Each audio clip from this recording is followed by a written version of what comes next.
கர்த்தருடைய பரிசுத்தமுள்ள நாமத்திற்கு ஸ்தோத்திரம். இன்றைய நாளின் கர்த்தருடைய வார்த்தையாக ஆதியாகமம் 35வது அதிகாரம் 12வது வசனம். நான் ஆபிரகாமுக்கும் ஈசாக்குக்கும் கொடுத்த தேசத்தை உனக்கு கொடுப்பேன், உனக்கு பின் உன் சந்ததிக்கும் இந்த தேசத்தை கொடுப்பேன் என்று சொல்லி. எனக்கு அருமையானவர்களே, இந்த இடத்திலே ஆபிரகாமோடு தேவன் ஒரு வார்த்தையை அல்லது வாக்கு தத்தத்தை புதிதாக ஏற்படுத்துகிறார். உனக்கு பின் உன் சந்ததிக்கும் இந்த தேசத்தை கொடு, உனக்கும் கொடுப்பேன், உன் சந்ததிக்கும் கொடுப்பேன், அதற்கு பின் வருகிற சந்ததியும் தேசத்தை சுதந்திரித்துக் கொள்வார்கள்.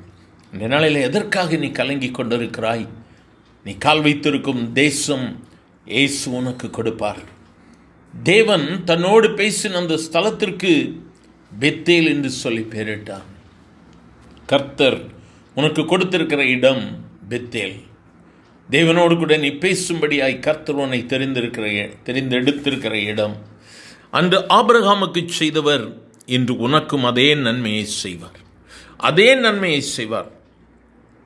இன்றும் அவர் உனக்கு நன்மையை செய்யும்படியாக அவர் உன்னோடு கூட இருக்கிறார்.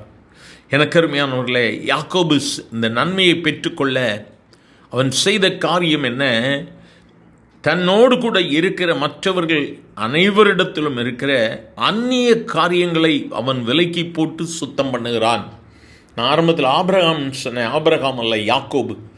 யாக்கோபு தன்னிடத்தில் இருக்கிற எல்லாவற்றையும் எடுத்து போட்டு தன்னையும் தன் குடும்பத்தையும் தன்னோடு இருக்கிற எல்லாரையும் சுத்திகரித்து பரிசுத்தப்படுத்தி கொண்டு புறப்படும் பொழுதுதான் தேவனாகிய கர்த்தர் சொல்லுகிறார், ஆபிரகாமுக்கும் ஈசாக்குக்கும் கொடுத்த தேசத்தை நான் உனக்கு கொடுப்பேன், உன் சந்ததிக்கும் இந்த தேசத்தை கொடுப்பேன் என்று சொல்லுகிறார். அருமையான தேவ பிள்ளையே, கர்த்தர் இன்று இந்த வாக்கு தத்தத்தை கேட்கிற நம் ஒவ்வொருவருக்கும் கொடுக்கிறார்.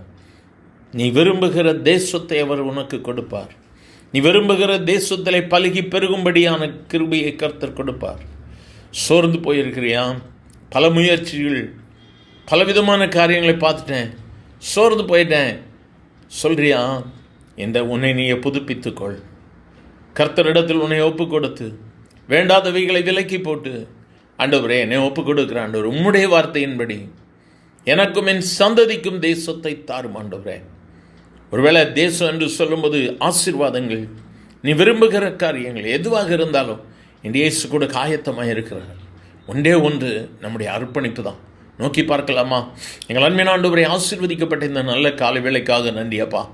உனக்கும் உன் சந்ததிக்கும் இந்த தேசத்தை கொடுப்பேன் என்று சொன்ன கர்த்தருடைய வார்த்தை வாக்கு மாறாதது. இன்றும் கண்ணீரோடு கேட்கிற உம்முடைய பிள்ளைகள் என்னென்ன ஆசீர்வாதங்களுக்காய் கேட்கிறார்களோ, கர்த்தர் மனம் இறங்கும் ஆண்டவரே. பரலோகம் திறக்கப்படட்டும் ஆண்டவரே. அற்புதத்தின் தேவனுடைய வல்லமை இறங்கட்டும் ஆண்டவரே. இன்று அற்புதம் நடப்பதாக இயேசு கிறிஸ்துவின் நாமத்தில் கர்த்தரை நம்புகிற பிள்ளைகள் நாங்கள் ஒருமனப்பட்டு ஜெபிக்கிறோம்.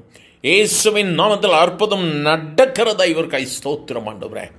பரலோகம் அதை டிக்ளேர் பண்ணுகிறது. ஆசீர்வதியும் இயேசுவின் நாமத்தில் பிதாவே. ஆமேன், ஆமேன்.